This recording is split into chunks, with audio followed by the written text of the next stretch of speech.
UP के देवरिया जिले में बिहार के मुजफ्फरपुर जैसा मामला सामने आया है। यहां मां विंध्यवासिनी महिला प्रशिक्षण एवं सामाजिक सेवा संस्थान से जब एक लड़की किसी तरह भागकर थाने पहुंची तो उसकी आप बीती सुनकर सभी चौंक गए।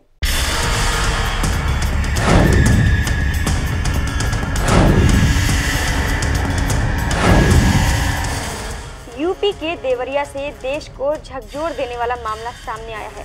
यहाँ मां विंध्यवासिनी महिला प्रशिक्षण एवं सामाजिक सेवा संस्थान में अनियमितताओं को लेकर सीबीआई जांच चल रही थी और आर्थिक अनुदान बंद कर दिया गया था, लेकिन इसके बावजूद संचालिका हाईकोर्ट का धौंस दिखाकर संस्था को चला रही थी। आज सुबह जब यहां से एक लड़की किसी तरह भागकर थाने पहुंची तो उसकी आप बीती सुनकर सभी चौंक गए। महिला थाने पहुंचकर लड़की ने अपनी आप बीती सुनाई। इसके तुरंत बाद महिला थाना के एसओ ने तत्काल एसपी को सूचना दी। एसपी रोहन पी कनय हरकत में आए और पुलिस फोर्स भेजकर मां विंध्यवासिनी महिला प्रशिक्षण एवं सामाजिक सेवा संस्थान पर छापेमारी करवाई, जिसमें 42 लड़कियों में से 24 लड़कियों को वहां से छुड़ा लिया गया है और संस्था की संचालिका, उसके पति और बेटे को गिरफ्तार कर लिया गया है। मां विंध्यवासिनी बालिका गृह नामक संस्था थी जो अवैध घोषित किया गया था और उसका चाल चलन भी ठीक नहीं था। तो बालिका गृह में ये 3 साल से नौकर की तरह काम कर रही थी। इनके ऊपर जुल्म हो रहा था।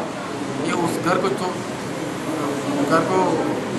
कंपाउंड पार करके आ गई बाहर और संयोग से महिला थाना पहुंच गई। महिला थाना में हमारा एसओ साहब भी पहुंच गए और पूरा कहानी बताने लगी।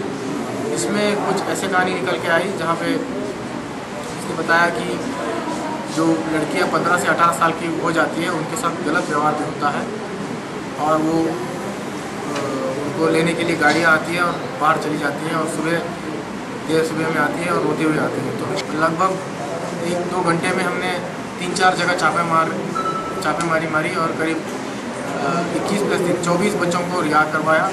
अभी और भी 10-15 बच्चों का पता नहीं चल रहा कहाँ है, बच्चे और बुजुर्ग दोनों मिला के।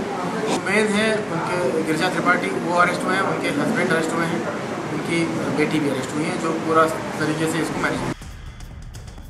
आपको बता दें कि लड़की महिला थाने पहुंचकर जो आप बीती सुनाई है वह बिल्कुल मुजफ्फरपुर कांड से मिलती जुलती है।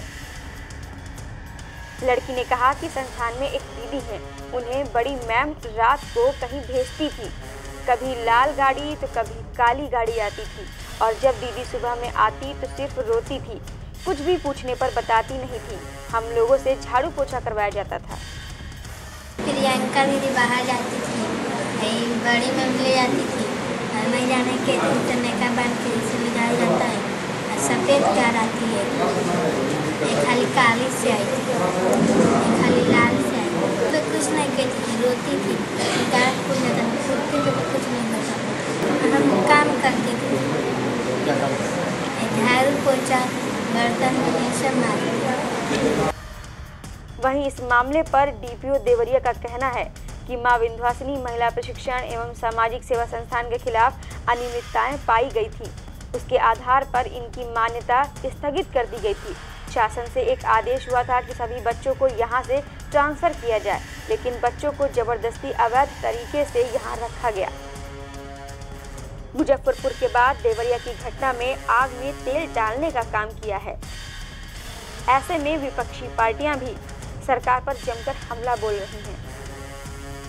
उत्तर प्रदेश में जितने भी नारी संरक्षण गृह हैं इनकी सबकी जांच होनी चाहिए, लेकिन इस सरकार में केवल नारी बेटी पढ़ाओ और बेटी बचाओ का नारा तो दिया जाता है, लेकिन इस तरह से घिनौने कार्य हो रहे हैं कि योगी सरकार, उत्तर प्रदेश की सरकार स्वयं में ना शासन को, प्रशासन को दोषी ना माने, डीएम एसडीएम को दोषी ना माने, एसपी डीएसपी को दोषी ना माने, स्वयं योगी को इस्तीफा देना चाहिए। मुजफ्फरपुर के बाद लगातार दूसरी बार भारतीय जनता पार्टी के शासन में इस तरह की घटना सामने आई है। सरकार इस पर मुँह छुपा रही है और 14 नोटिस देने के बाद वो संरक्षण गृह चल रहा था। ये बहुत बड़ी अपने में अचंभित करने वाली बात है और सरकार को डीएम को बर्खास्त करना चाहिए था। उनको सस्पेंड करने की जगह पर डीएम को ट्रांसफ़र कर दिया गया है और छोटे अधिकारियों को सस्पेंड किया गया है। ये लगता है कि सरकार की मिली भगत है।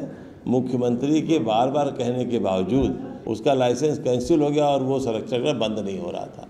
देखिए, नारी के सम्मान में भाजपा मैदान में बेटी पढ़ाओ और बेटी बढ़ाओ ये जुमले लगते हैं।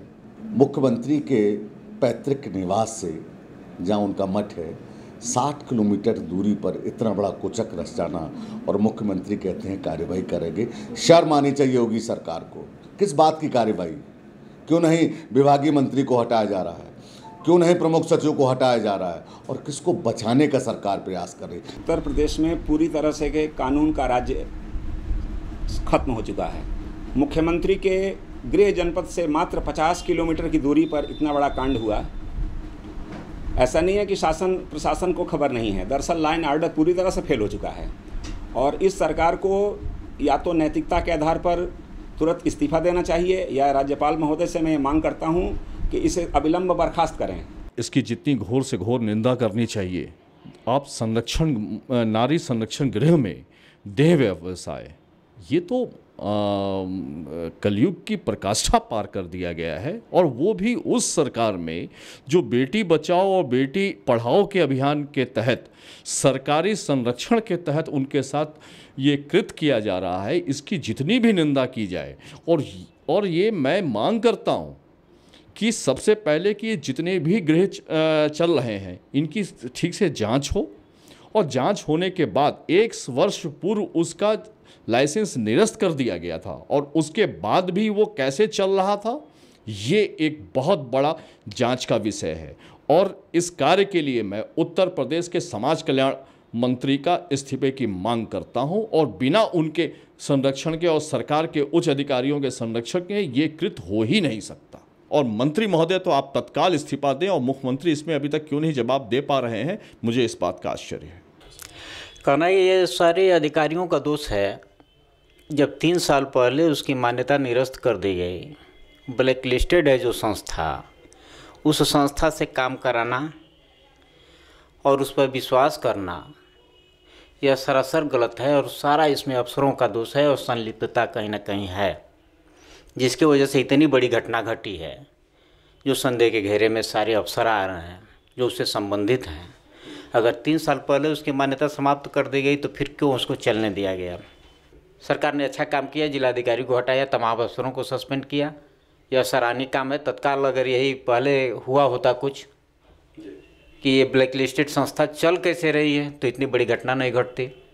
देश प्रदेश में इस समय भाजपा की सरकार है, और जिसकी बहन बेटी नहीं है वो क्या जाने बेटियों का दर्द।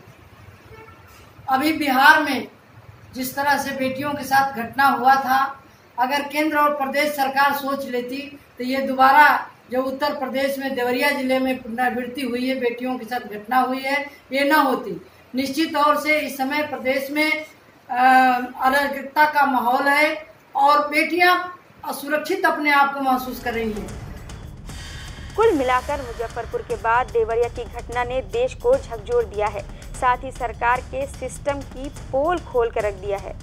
अब सबसे बड़ा सवाल ये है कि योगी सरकार सूबे में कैसे सुरक्षा देगी, जब एक के बाद एक इस तरह से महिलाओं और बच्चियों के साथ रेप और अपराध जैसे मामले सामने आएंगे। ऐसे में माफ़ करिएगा योगी जी, डीएम, एसपी और कुछ अधिकारियों को हटा देने से किसी महिला या बच्ची का दर्द कम नहीं हो जाता है, बल्कि ज़रूरी है कि आप ऐसी व्यवस्था बनाएं ताकि दोबारा मुजफ्फरपुर और देवरिया जैसी मानवीय संवेदनाओं का ताक पर रख देने वाली घटनाएं सामने ना आए। देवरिया से प्राइम टीवी के लिए संतोष मिश्र की रिपोर्ट।